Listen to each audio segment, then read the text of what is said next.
Bapak Ibu Saudara sekalian, mari kita awali dalam doa untuk pemberitaan firman Tuhan.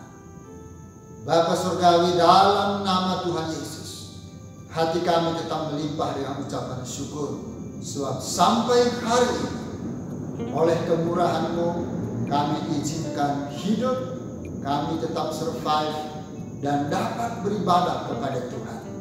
Dan sekarang izinkan hamba-Mu memaparkan firman Tuhan, dan semua persiapan yang sudah hamba-Mu siapkan, kiranya Tuhan mengkuduskan, Tuhan mengurapi, Tuhan menyertai, sehingga apa yang hamba-Mu sampaikan tidak keluar daripada kebenaran firman Tuhan.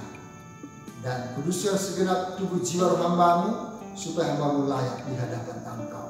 Demikian juga jemaat-Mu Engkau kuduskan, supaya dalam kekudusan Tuhan kami akan melihat kemuliaan Tuhan dinyatakan atas kami. Terima kasih Bapa. Kami siap memaparkan firman Tuhan di dalam nama Tuhan Yesus Kristus penebus jiwa kami. Haleluya, amin. Haleluya, haleluya. Shalom Bapak Ibu Saudara sekalian. Apa kabar hari ini? Doa dan harapan saya tetap sehat, kabar baik, dan tetap survive dalam Tuhan. Sebab anugerah Tuhan tetap melimpah atas kita semuanya. Puji Tuhan. Saudara-saudara yang dikasih Tuhan, izinkan saya memaparkan satu topik pemberitaan firman Tuhan, yakni El Roi, Allah yang telah melihat. Sekali lagi, El Roi, Allah yang telah melihat. Mari kita perhatikan Alkitab kita. Kita membaca dari Kejadian pasal yang ke-16 ayat 1 sampai 13. Demikianlah pemberitaan firman Tuhan. Hagar dan Ismail. Adapun Sarai istri Abram itu tidak beranak. Ia mempunyai seorang hamba perempuan orang Mesir, Hagar namanya. Berkatalah Sarai kepada Abram, engkau tahu Tuhan tidak memberi aku berikan anak. Karena itu baiklah hampiri hambaku itu, mungkin oleh dialah aku dapat memperoleh seorang anak. Dan Abram mendengarkan perkataan Sarai.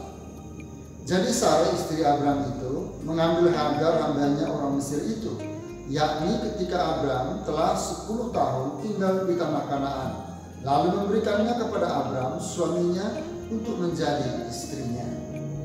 Abram menghampiri Hagar lalu mengandunglah perempuan itu.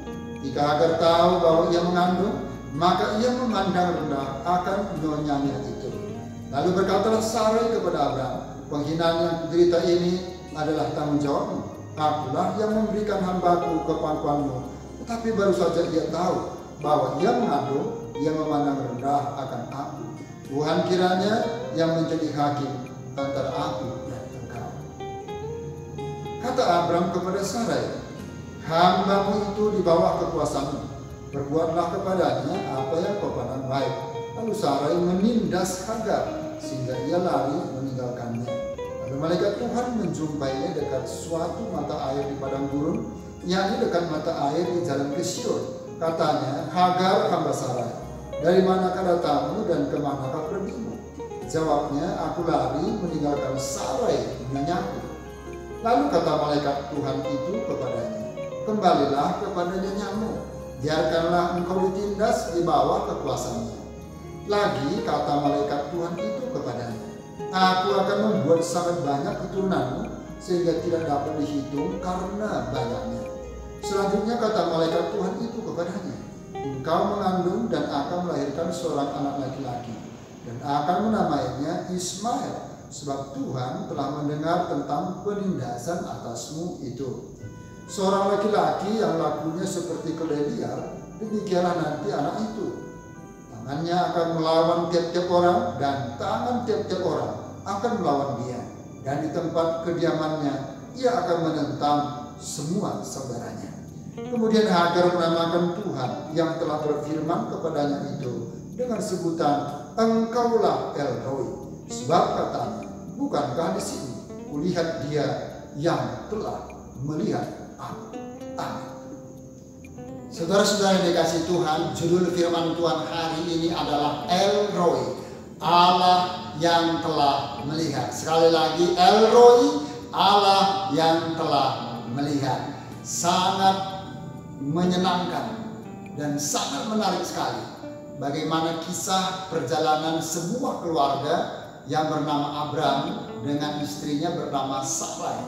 Mereka sudah menikah selama 10 tahun, namun Tuhan belum mengkaruniakan seorang anak pun di tengah keluarga mereka.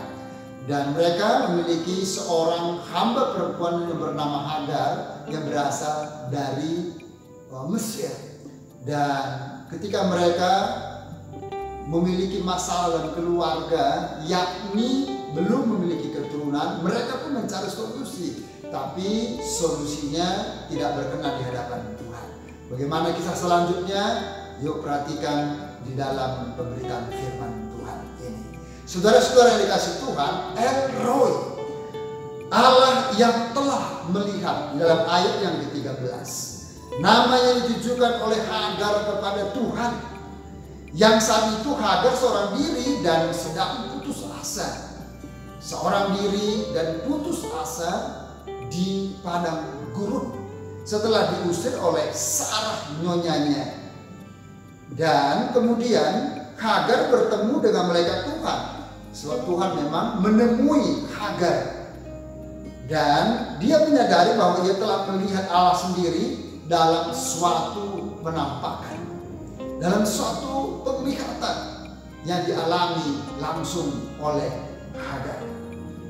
Ia juga menyadari bahwa Allah yaitu El Roi, yakni Tuhan yang telah melihatnya di dalam kesusahannya sendiri, dan mengakui bahwa ia adalah Allah yang hidup, Allah yang melihat segala sesuatu, termasuk melihat tentang keberadaan dirinya sendiri, yaitu Hagar.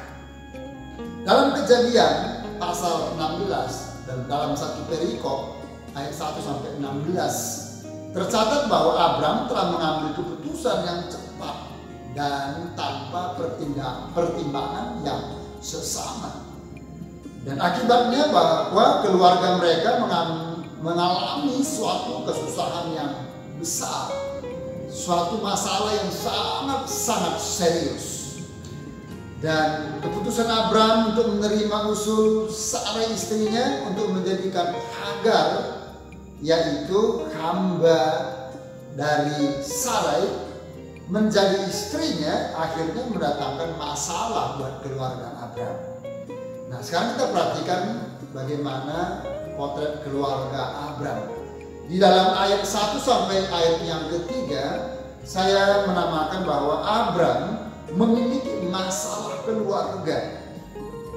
Masalah keluarga di sini yakni Abram dan Sarai belum memiliki seorang buah hati.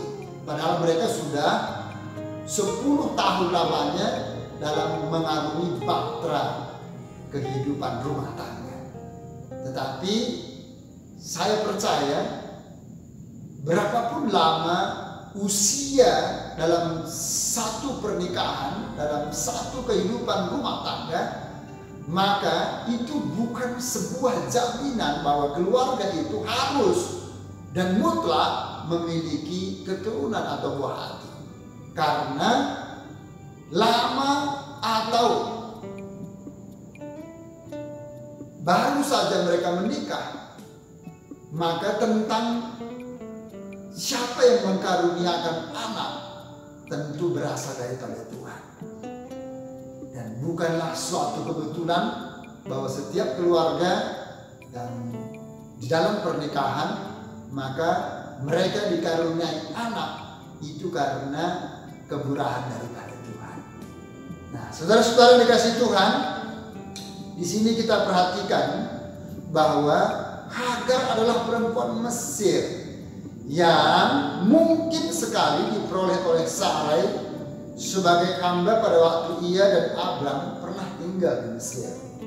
Ya, Kejadian pasal 12 ayat 16. Dan selanjutnya Sarai mengusulkan supaya Abram mengambil Hagar sebagai istri supaya ia bisa mempunyai anak melalui Hagar.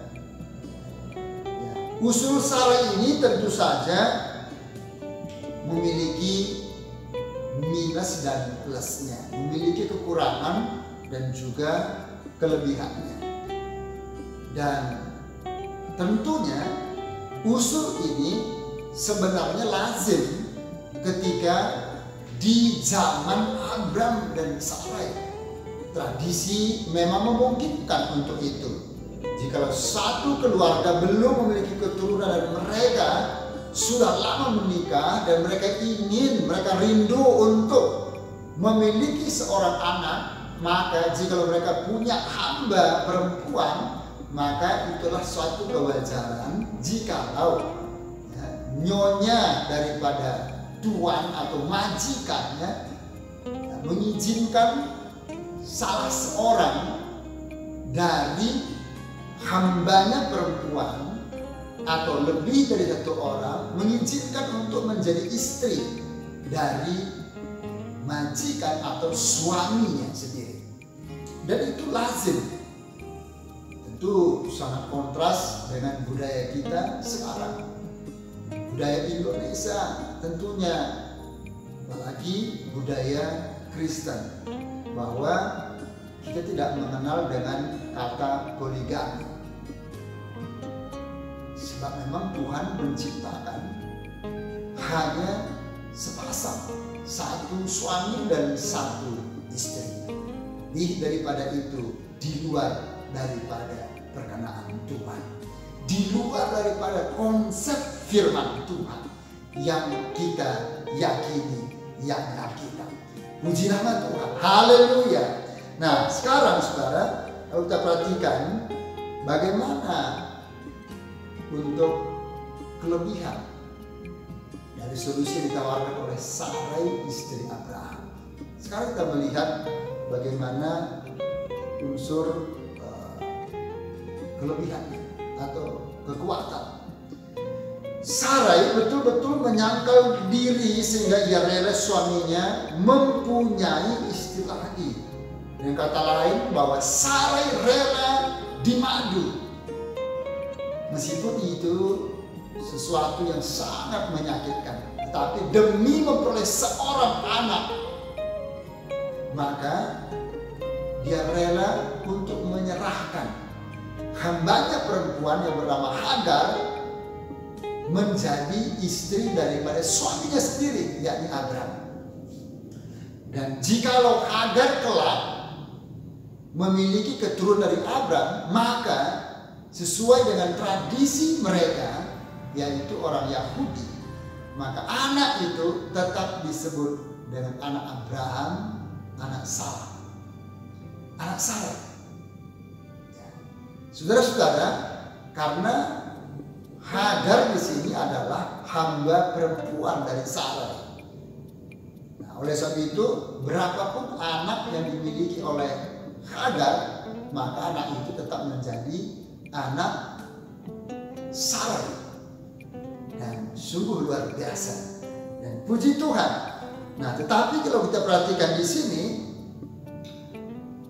maka keturunan yang Tuhan janjikan melalui Abraham dan Sarah tentu saja adalah keturunan yang tetap berlaku.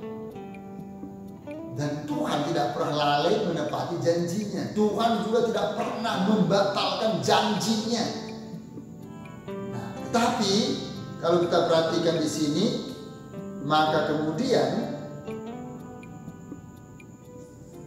Sarai melakukan ini karena memang itu sesuai dengan tradisi lazim, tidak bertentangan. Dan perlu diingat bahwa di zaman Abram dan Sarai belum ada Taurat Tuhan untuk mengatur tentang pernikahan. Jadi hal berpoligami pada saat itu ada sesuatu yang masih lazim, karena Taurat Tuhan nanti ketika zaman Musa baru kemudian mengatur bagaimana pernikahan harus benar-benar memang sepasang, satu suami dan satu istri, dan tidak mengenal yang namanya poligami. Nah, saudara-saudara dikasih Tuhan, untuk kekurangannya, Sarai kurang beriman tentunya. Usul ini menunjukkan bahwa di sini Sarai kurang beriman terhadap janji Tuhan kepada mereka, yakni Abraham dan Sarai sendiri, bahwa mereka akan menerima keturunan yang sangat banyak sekali.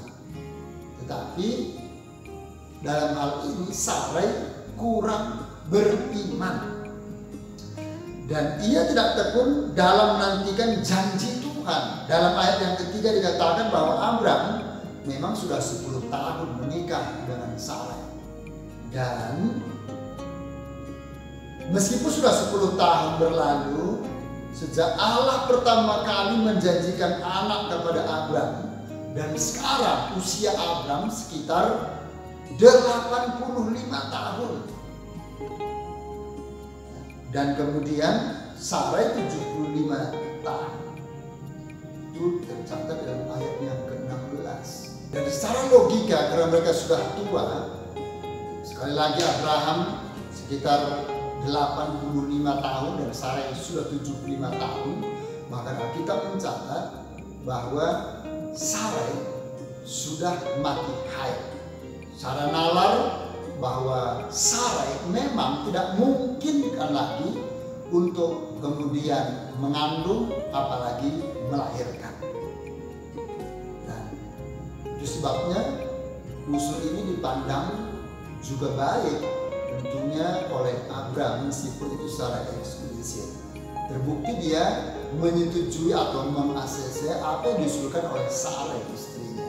Dan tahun depannya ketika Hagar, hamba dari Sarai, mengandung dan suaminya adalah Abraham, usia Abraham di situ menjadi 86 tahun dan Sarai menjadi 76 tahun.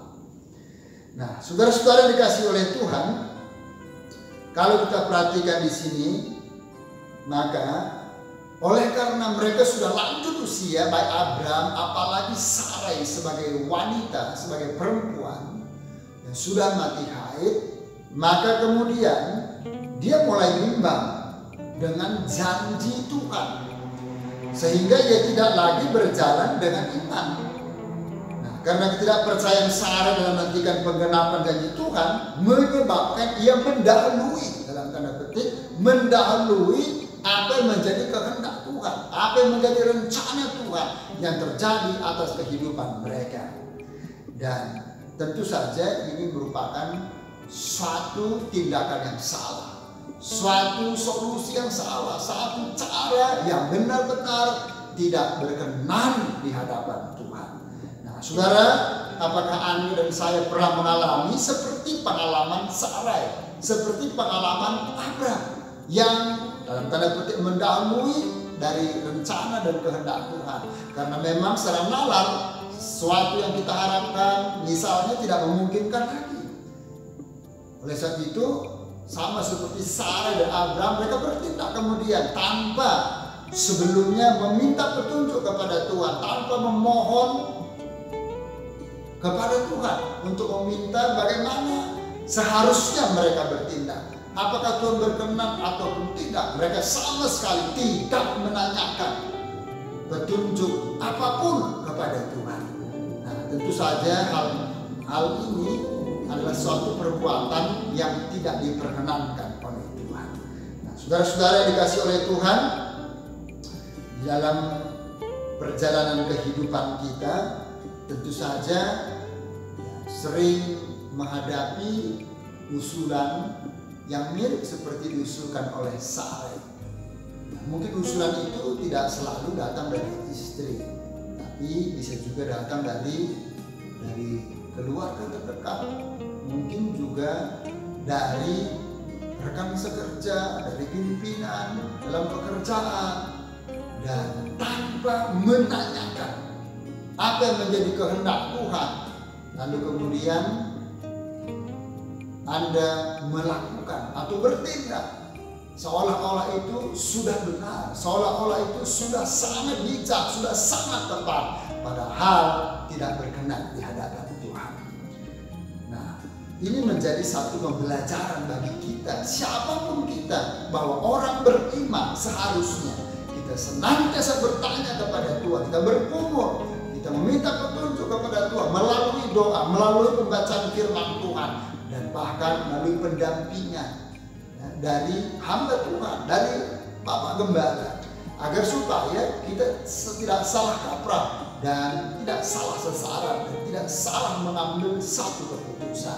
Olehnya setiap orang percaya dipastikan membutuhkan petunjuk, yakni firman Tuhan sebagai parameter hidup untuk mencari solusi dan jawaban yang terbaik atas setiap masalah yang dihadapi dalam keluarga, dalam pekerjaan, di kantor, di sekolah, di kampus, dimanapun kita berada. Tuhan Yesus memberkati kita. Dan saudara-saudara, kemudian selanjutnya, yang kedua, Abram dan Sarai mengambil keputusan yang salah. Mana ketika Abram Sarai ayat 1 dan 3 punya masalah, kemudian ayat 4 dan 6 mereka mengambil keputusan yang salah. Dan ada dampak dalam setiap mengambil keputusan yang salah. Apapun keputusan yang kita ambil tentunya punya resiko, punya dampak. Dan hal ini dialami oleh Abram dan Sarai. Apa dampak yang mereka alami? Nah, kita perhatikan di sini di dalam ayat yang keempat. Nah, di sini Sarai itu menderita. Mengapa? Padahal dia sendiri yang mengusulkan agar supaya Abram menikah dengan hambanya perempuan yang bernama Hagar. Hagar mengandung lalu memandang rendah akan nyonyanya itu, yaitu Sarai. Sekali lagi, Hagar ketika sudah tahu mengandung, maka kemudian dia memandang rendah akan Sarai nyonyanya. Dia tidak menaruh hormat lagi kepada Sarai. Hagar tidak menaruh simpati lagi kepada Sarai. Hagar tidak memposisikan lagi pribadinya, relasinya sesuai dengan secara proporsional, yakni sebagai hamba terhadap nyonyanya yang bernama Sarai. Hal ini betul-betul membuat Sarai sangat menderita secara psikis, secara pikiran, secara jiwa. Tentu saja Sarai menjadi tersiksa. Hal ini juga pernah terjadi di zaman berikutnya, yaitu Hana, di mana dia juga senantiasa tersiksa karena madunya Penina.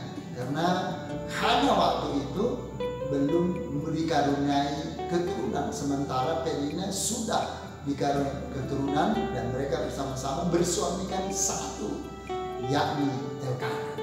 Nah, saudara-saudara dikasih Tuhan, di sini kita perhatikan bukan saja Sarai menderita, tetapi juga Abram ikut menderita. Mengapa? Sebab Sarai melampiaskan kemarahannya kepada suaminya, yakni Abram. Ayat yang kelima dikatakan sebab Sarai melampiaskan kemarahannya kepada Abram. Di sini Sarai tidak melakukan introspeksi diri, dia tidak melakukan evaluasi, dia tidak menyadari bahwa ini merupakan dampak dari tindakan yang salah, ini dampak dari solusi yang salah, dan dia tidak menyadari hal itu. Dan Sarai tidak melakukan sekali lagi introspeksi diri, tetapi segera menyalahkan suaminya. Dia mengatakan bahwa hal itu adalah tanggung jawab Abram. Dia tidak mengakui bahwa ini juga kesalahannya, tetapi sepenuhnya tanggung jawab Abram. Padahal ini adalah hasil dari usul Sarai sendiri dan merupakan kesepakatan mereka bersama. Nah, saudara yang dikasih oleh Tuhan, pengalaman dari Sarai dan Abram ini adalah suatu pembelajaran yang sangat berharga, yang mengajar Anda dan saya agar supaya kita tidak salah mengambil tindakan. Dan apapun jenis masalah kita, baiklah kita seharusnya melibatkan Tuhan, mencari Tuhan, mencari perkenan Tuhan. Bagaimana caranya? Dengan berdoa. Bagaimana caranya? Membaca petunjuk firman Tuhan, menyesuaikan dengan firman Tuhan. Bagaimana caranya? Kita datang kepada hamba Tuhan, meminta petunjuk apakah masalahnya sesuai dengan apa yang dia akan lakukan sebagai sebuah tindakan itu sudah benar sesuai firman Tuhan atau tidak. Harus kita tanyakan, jangan berjalan sendiri dan jangan curhat kepada orang lain yang notabene bukan porsinya, bukan bidangnya, tidak kompeten dalam hal itu. Dan untuk itu saudara, ini menjadi suatu pembelajaran yang sangat berharga. Bahwa penderitaan yang diakibatkan kesalahan, yang diakibatkan dosa di sini mendatangkan suatu penderitaan yang begitu berkepanjangan. Dan jikalau penderitaan itu tidak segera dibereskan, maka kemudian tentunya akan mendatangkan maut atau kematian. Nah, sekarang kita perhatikan selanjutnya, Hagar juga menderita. Tidak hanya Sarai menderita, tidak hanya Abram menderita, namun juga Hagar, hamba daripada Sarai, juga ikut menderita. Nah, apa buktinya? Hagar lari dari Sarai karena Sarai menindas Hagar. Ayat yang ke-6. Ia tidak melakukan introspeksi, misalnya mengakui kesalahannya dan meminta maaf kepada majikannya, kepada nyonyanya Sarai. Oleh karena dia sudah memandang rendah kepada Sarai, nyonyanya sendiri.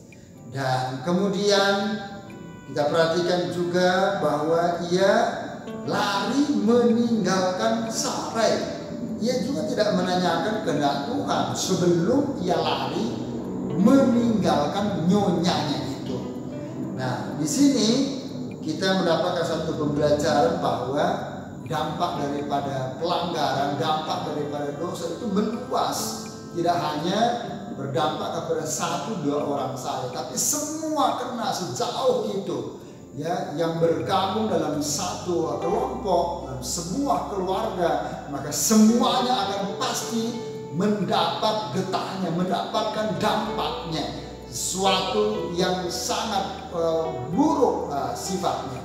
Dan itu dialami oleh ketiga orang ini, yang Abram, Sarai, dan juga Hagar. Nah, sekarang kita perhatikan ayat 7-13. Saya menamakan satu kalimat bahwa setiap masalah harus diselesaikan sesuai parameter firman Tuhan. Sekali lagi, setiap masalah, apapun jenis masalahnya, harus dikelirkan, harus diselesaikan sesuai parameter firman Tuhan. Nah, dalam ayat yang ke-7, malaikat Tuhan menjumpai Hagar di padang gurun yang berada di jalan ke Syur. Oleh karena Hagar sedang melarikan diri dari nyonyanya Sarai. Lalu kemudian ayat yang ke-7 masih, malaikat Tuhan selaku abdi Tuhan menjalankan semua perintah Tuhan. Malaikat Tuhan adalah perpanjangan lidahnya Tuhan. Dan untuk itu di sini malaikat Tuhan merupakan representasi kehadiran Tuhan. Allah itu bukan Allah yang transenden, bukan Allah yang jauh saja, tetapi juga Allah yang imanen, Allah yang dekat. Dan dalam hal ini Tuhan memakai malaikat Tuhan. Dan ayat 8, Tuhan memastikan apa status dan masalah Hagar. Statusnya adalah hamba dan kewajibannya selalu harus menurut kepada Sarai karena haknya sudah hilang, sudah dibeli oleh Abram dan Sarai. Dan kemudian kita perhatikan selanjutnya, maka masalahnya apa?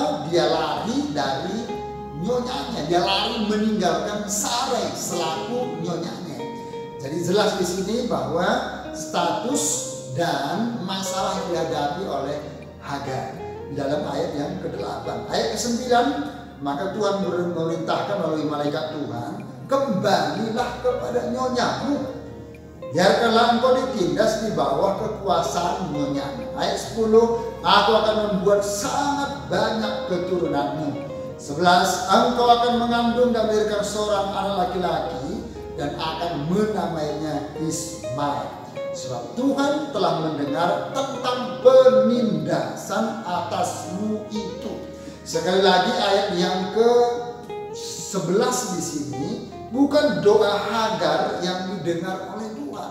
Karena dalam konteks ini Hagar tidak berdoa sama sekali. Tapi dia lari karena dia sedang ditindas oleh nyonyanya sendiri, yakni Sarai. Dan oleh sebab itu Tuhan mendengar tentang penindasan. Tuhan mendengar tentang penderitaan yang tengah dihadapi dan dialami oleh Hagar. Sekali lagi saya tegaskan bahwa bukan doa dari Hagar yang didengar oleh Tuhan. Karena dalam konteks ini Hagar tidak dalam posisi berdoa, melainkan Tuhan mendengar penindasan yang sedang dialami oleh Hagar. Nah, sekarang kita perhatikan selanjutnya ayat 12 adalah suatu nubuat bagi Ismail dan keturunannya. Mereka memang suka bertengkar, di mana dikatakan tangannya akan melawan tiap-tiap orang dan tiap-tiap orang melawan dia, dan bahkan tangannya juga melawan saudara-saudaranya, menentang saudara-saudaranya. Kemudian ayat 12 ini juga menjelaskan bahwa Ismail bukanlah anak perjanjian yang Tuhan sudah janjikan kepada Abraham dan Sarai istrinya. Tetapi anak perjanjian itu adalah anak yang dilahirkan oleh Abraham dan Sarai sendiri. Dan oleh sebab itu saudara, ayat ini tidak dalam berbicara tentang anak perjanjian, tetapi memang Abraham dan Hagar melahirkan seorang anak, yakni Ismail. Namun sekali lagi Ismail ini bukanlah anak perjanjian yang Tuhan sudah nubuatkan kepada Abraham dan Sarai, melainkan anak yang dikaruniakan di tengah-tengah keluarga Abraham dan Sarai lah, yakni melalui kandungan Sarai lah yang nantinya menjadi anak perjanjian yang disebut dengan Ishak. Dan hal itu tercatat dalam kitab Kejadian di dalam pasal 12 atau pasal sebelumnya ayat 2 sampai 3 dan pasal 17 ayat 18 sampai 21. Dan Kejadian pasal 17 ayat 18 sampai 21. Dan ayat 13 di sini Hagar menamakan Tuhan yang telah berfirman kepadanya itu dengan sebutan El Roi, Allah atau Tuhan yang telah melihat dia. Tuhan yang telah melihat Hagar dalam penindasan yang dialaminya. Nah, sekarang saudara-saudara, kita perhatikan bahwa Hagar di sini adalah bukan umat pilihan Tuhan, bukan orang pilihan Tuhan, dan ia juga sudah berdosa dengan merendahkan Sarai, menghina Sarai, dan lari dari Sarai, lari dari tanggung jawab, lari dari kewajiban seorang hamba, dan haknya sudah tidak ada. Dan Hagar juga tidak berdoa minta pengampunan kepada Tuhan. Dia kemudian juga tidak meminta maaf atas kesalahannya kepada nyonyanya Sarai. Dan tetapi kita perhatikan Tuhan mendengar penindasan atasnya. Bukan doanya yang didengar, tapi penindasan yang dialami oleh Hagar di sini didengar oleh Tuhan. Nah, percayalah bahwa Tuhan mendengar seruan doa kita. Tuhan mendengar setiap kesengsaraan yang kita alami hari-hari ini. Dan kurang lebih masuki bulan ke-10, negeri kita bahkan dunia dilanda oleh pandemi, dilanda oleh COVID-19 ini, dan kita percaya Tuhan mendengar setiap penderitaan kita. Tuhan mendengar setiap jeritan hati kita. Tuhan mendengar setiap seruan doa kita. Dan karena Tuhan mendengar, Tuhan menganugerahkan kekuatan, Tuhan memberikan solusi, Tuhan memberikan jalan keluar, Tuhan menyertai, Tuhan menjaga, Tuhan memelihara, Tuhan memberkati. Semua yang percaya katakan amin. Puji Tuhan, haleluya. Nah, saudara-saudara dikasih oleh Tuhan, memiliki masalah dalam keluarga itu merupakan suatu realistis, dan bukan hanya dalam keluarga, tapi bisa saja di kantor, di tempat pekerjaan kita, di internal keluarga atau eksternal keluarga, dan itu merupakan suatu hal yang realistis. Dan jangan mengambil keputusan yang salah, tetapi selalu melibatkan Tuhan dalam setiap masalah kita. Setiap masalah harus diselesaikan, jangan didiamkan, jangan dikaburkan, atau jangan ditimbun, jangan ditutupi, atau jangan ditinggalkan. Dan jangan lari dari masalah, tetapi hadapi masalah, selesaikan masalah dengan parameter firman Tuhan. Dan katakan bahwa Allah El-Roi, Tuhan yaitu El-Roi, Tuhan yang telah melihat setiap masalah kita. Tuhan melihat sengsara Anda, Tuhan melihat pergumulan Anda, Tuhan melihat tetesan air mata Anda, Tuhan melihat jerih lelah Anda. Maka Tuhan juga memperhatikan. Tuhan akan menolong, Tuhan akan menjawab seruan doa, pergumulan hidup kita. Maka terjadi seperti yang kita imani, terjadi seperti yang kita perkatakan. Dan saudara-saudara yang dikasihi oleh Tuhan, sama seperti Hagar berkata, El-Roi, Tuhan yang telah melihat penindasan. Maka dengan iman katakan, Tuhan juga telah melihat semua masalah yang tengah kita hadapi pada hari-hari ini. Tuhan menolong Anda, Tuhan menolong saya, Tuhan menolong kita semuanya. Tuhan Yesus memberkati. Mari kita berdoa. Bapa Surgawi, dalam nama Yesus, terima kasih untuk berkat firman-Mu yang sudah datang kepada kami semuanya. Allah Roh Kudus yang terus berbicara, meneguhkan, mengajarkan, memeteraikan, supaya menjadi rema, menjadi berkat.